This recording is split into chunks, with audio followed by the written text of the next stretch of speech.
हमारा संविधान जो है वो ये कहता है कि अगर अगर लड़का या लड़की बालिग हैं, यानी 18 साल से ज़्यादा की उम्र में है और आपस में शादी करना चाहते हैं, तो वो पूरी तरीके से लीगल है, यानी संवैधानिक है। लेकिन रीवा जिले में ना शुक्रवार को एक ऐसी घटना हुई जिसने संविधान के इस पहलू पर सवाल उठाए हैं। दरअसल एक मुस्लिम युवक अपनी हिंदू प्रेमिका के साथ कोर्ट मैरिज करने जिला न्यायालय पहुंचा था और वहां मौजूद वकीलों ने उसकी पिटाई कर दी। वकीलों ने उसे जो है वो घेर लिया और मामला जो है वो लव जिहाद का बताया जा रहा है। आरोप जो है वो लव जिहाद का बताया जा रहा है। इस घटना के बाद कोर्ट परिसर में अफरा तफरी मच गई है। पुलिस को जब इस घटना की सूचना मिली तो वो तुरंत मौके पर पहुंचकर उस युवक को जो है वो बड़ी मुश्किल से निकाला उन लोगों ने। वकीलों ने उसे घेर लिया था, लव जिहाद का आरोप लगाया जा रहा था। इस पूरे मामले को ना लव जिहाद का एंगल दे दिया गया है और इसके बाद से जो है अफरा तफरी मची हुई है। पुलिस को जब इस घटना की सूचना मिलती है तो वो फौरन जो है वहां पर पहुंचती है और बड़ी ही मुश्किल से युवक को वकीलों के चंगुल से निकाला जाता है, छुड़ाया जाता है और सुरक्षित थाने में पहुंचाया जाता है। और जो लड़की रहती है साथ में, उसे भी अलग सुरक्षा के साथ जो है वो थाने में जीप से ले जाया जाता है। खैर, ये जो घटना है वो उस टाइम पे हुई थी जब कोर्ट में वकीलों की हड़ताल चल रही थी। अपने अपने चैम्बर में वकील जो हैं वो बैठकर पुराने फाइलों को निपटाने लग रहे थे। तभी अचानक से एक मुस्लिम युवक आता है वहां पे एक अपनी ब्राह्मण प्रेमिका को लेकर।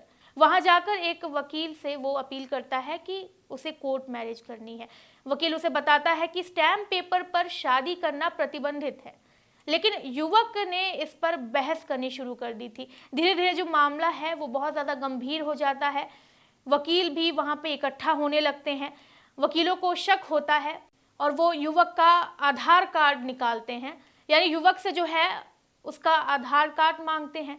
और जब जैसे ही युवक जो है वो आधार कार्ड अपना देता है, ये देखते ही जो वकील होते हैं वो आग बबूला हो जाते हैं। और इसकी वजह क्या थी कि वो मुसलमान था। बस इस बात के लिए उसे पकड़ लिया जाता है और फिर उसकी पिटाई शुरू कर दी जाती है। इस घटना के दौरान जो लड़की रहती है वो बार बार वकीलों से कहती है कि वो दोनों बालिग हैं। उन दोनों ने जो है वो खुद शादी करने का फैसला किया है, वो लोग अपने फैसले खुद ले सकते हैं और सोच समझ कर ही यहाँ पर आए हैं शादी करने के लिए। लेकिन किसी ने ना उस टाइम पे उस लड़की की बात नहीं सुनी होती है। कोर्ट परिसर में मारपीट का जो ये नज़ारा है वो बाकी लोग देखकर भी दंग रह जाते हैं। कुछ लोगों ने इस पूरे घटना को मोबाइल फ़ोन में कैप्चर करना शुरू कर दिया था। वीडियो भी सोशल मीडिया पर वायरल हो गया है। आप भी ज़रा देखिए इस वीडियो में।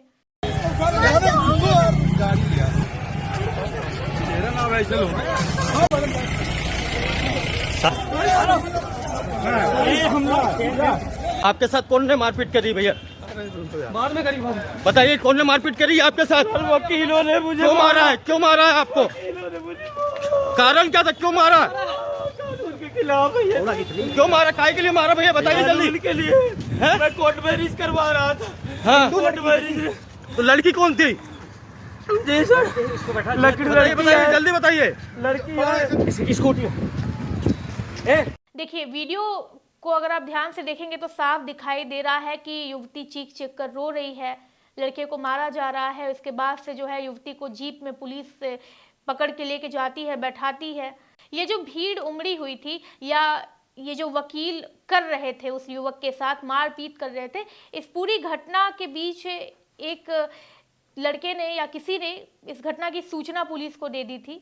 और देखिए, सूचना मिलने के बाद जो है सिविल लाइन थाना प्रभारी कमलेश साहू अपनी सरकारी गाड़ी को उन्होंने छोड़ दिया और स्कूटी पर ही कोर्ट पहुंच गए। मामला इतना गंभीर था। उन्होंने जैसे तैसे जो है भीड़ से उस युवक को खींचकर बाहर निकाला, स्कूटी पर बैठाया, थाने लेकर गए। युवती को भी पुलिस गाड़ी में सुरक्षा के साथ बैठाया गया और उसे भी थाने भेजा गया।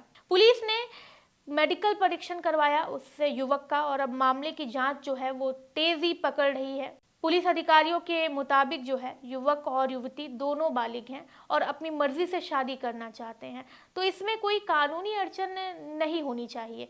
हालांकि कोर्ट में इस हंगामे और मारपीट की पूरी घटना की जांच की जा रही है। अगर वकीलों के द्वारा युवक की पिटाई का मामला सही पाया जाता है तो उनके खिलाफ सख्त कानूनी कार्रवाई की जाएगी। अब सवाल यहाँ सबसे बड़ा ये उठता है कि जब संविधान ने ये चीज़ आपको कह रखी है या ये फ्रीडम दे रखी है, ये आज़ादी दे रखी है कि आप 18 साल के बाद जो है अपनी पसंद की शादी कर सकते हैं या उसके साथ रह सकते हैं जिसके साथ आप रहना चाहते हैं, तो फिर वकीलों को क्यों दिक्कत हुई? और दूसरी बात यह है कि वकील जो यहाँ पे थे उनका काम जो था वो न्यायिक प्रक्रिया करना था, यानी संवैधानिक रूप से उन लोगों की शादी करवाना था। और उसको छोड़कर इस तरीके से मारपीट करना या बस इसलिए कि वो लड़का मुसलमान था। यहाँ पे एक चीज़ ये भी आती है कि अगर इसको उल्टा करके देखें और अगर मुसलमान लड़की की जगह जो है हिंदू लड़का होता और लड़की जो है मुसलमान होती, तो या अगर लड़का भी हिंदू होता और लड़की भी हिंदू होती, तो क्या इतनी ही आपत्ति वकीलों को होती जब उस टाइम पे हुई थी, उस समय पे हुई थी? शायद नहीं होती। खैर, ये पहली बार नहीं है जब मध्य प्रदेश में इस तरीके की जो घटना है वो सामने आई है। इस महीने में ये दूसरी बार हुआ है जब किसी अंतर धार्मिक जोड़े ने, यानी इंटरकास्ट या इंटर रिलीजन कह लें, उस जोड़े ने शादी करने से पहले जो है उन्हें निशाना बनाया गया है या इस तरीके की चीज़ें उनके साथ हुई है। इससे पहले भी एक मामला सामने आया था जहां एक हिंदू लड़की और मुस्लिम लड़का कोर्ट में जो है वो शादी करने पहुंचे थे, लेकिन वहां मौजूद कुछ लोगों ने उन्हें घेर लिया और लव जिहाद का आरोप लगाकर उनके साथ मारपीट की। इस तरह की घटनाएं लगातार बढ़ रही हैं जिससे समाज में जो है वो डर फैल गया है।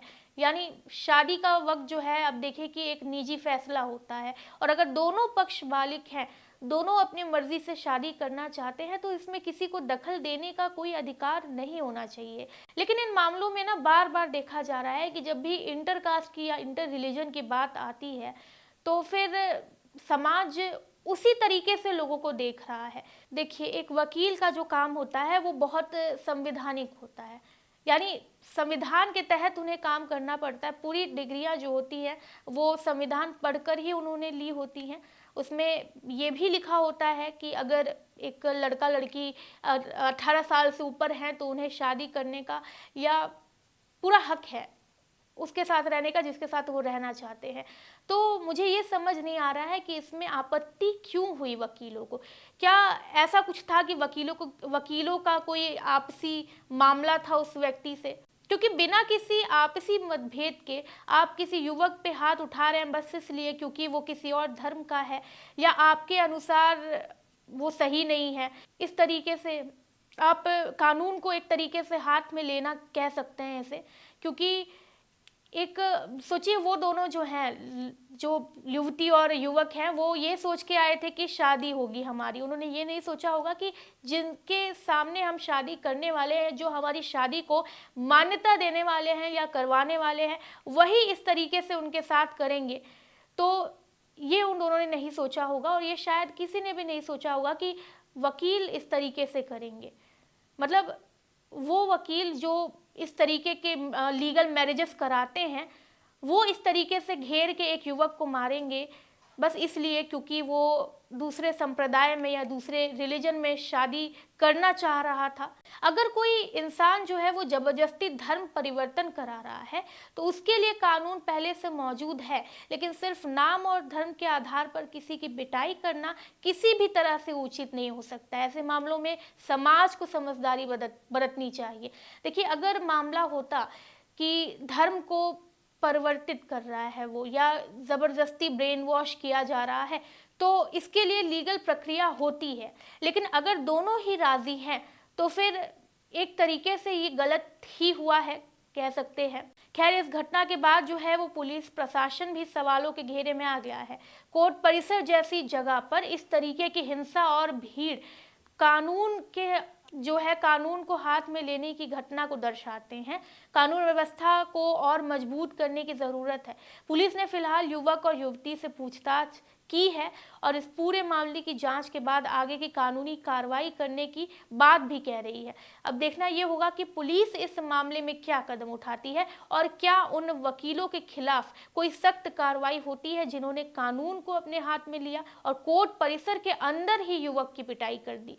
ये मामला सिर्फ एक युवक पर हमले का नहीं है, बल्कि ये समाज में बढ़ती धार्मिक भेदभाव को भी उजागर करता है। कल को इस घटना को देखते हुए जो बाकी ऐसे सोच रहे हैं शादी करने का, इंटर कास्ट या इंटर रिलीजन, शायद वो घबरा जाएंगे कि अगर जो है कोर्ट में ही हमारी शादी नहीं हो पा रही है, जहाँ पर जो है लीगल तरीके से शादी होती आ रही है, वहाँ पे भी अगर इस तरीके की घटना हो रही है तो वो लोग जाएंगे कहाँ पर। इस सवाल का जो जवाब है वो अभी भी अधूरा है। और ये सबसे बड़ा सवाल यही है कि अगर जो लोग हैं वो इस तरीके की आगे फ्यूचर में सोच रहे हैं शादी करने की, तो अब वो कहाँ जाएंगे, क्योंकि कोर्ट भी सुरक्षित नहीं है उन लोगों के लिए, उन जोड़ों के लिए। आप इस बारे में क्या सोचते हैं? अपनी प्रतिक्रिया जो है वो कमेंट सेक्शन में ज़रूर दें। वीडियो को लाइक करें, चैनल को सब्सक्राइब करें।